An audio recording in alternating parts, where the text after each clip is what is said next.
Il est 18 h, bonsoir à tous, voici les principales informations du jour.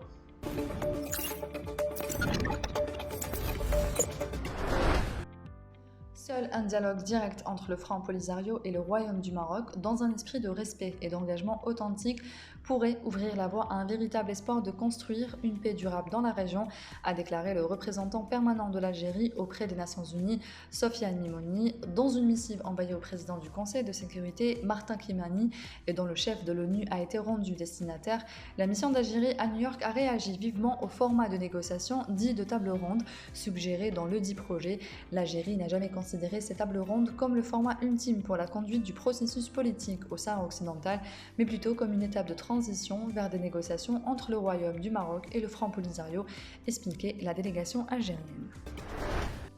Le ministre du Commerce, Kamel Rizig, a révélé lundi à Blida que l'opération d'assainissement initiée par le gouvernement a permis de recenser quelques 6000 faux importateurs qui activaient avec des registres de commerce fictifs ou loués. Les mesures d'assainissement de ce secteur d'activité entamées par le gouvernement durant les années 2016, 2017 et 2018 ont permis de réduire le nombre des importateurs en passant de 45 000 à 15 000, a ajouté le ministre qui a souligné que ce chiffre est appelé à baisser encore pour être ramené à 9 000 importateurs prochainement.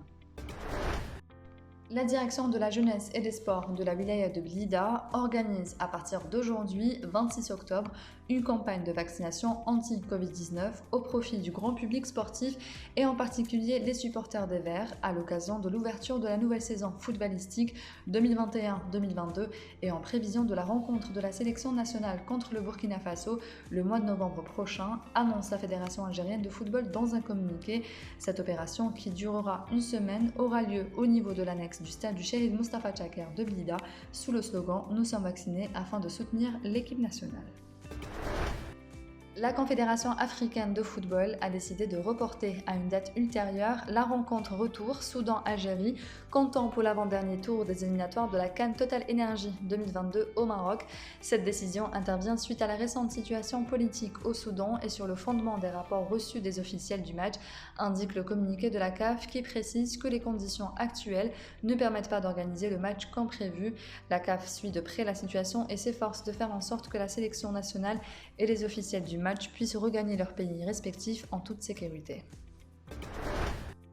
Des pluies orageuses s'abattront à partir d'aujourd'hui jusqu'à demain matin sur plusieurs wilayas de l'ouest du pays, alerte un bulletin météorologique spécial du Centre national de la météorologie. Ces précipitations de niveau de vigilance orange concerneront les wilayas de Béchar, Naama, Al-Bayed, Tlemcen, Sidi Bel Abbès, Saïda, Mascara, Relizan, Tiaret et Larouat, précise le BMS. Les quantités qui y sont attendues sont estimées entre 20 et 40 mm, accompagnées de rafales de vent sous orage, à temps ajouté de même source. C'est la fin de ce journal, merci de l'avoir suivi. L'information continue sur notre site www.lesoirdalgérie.com.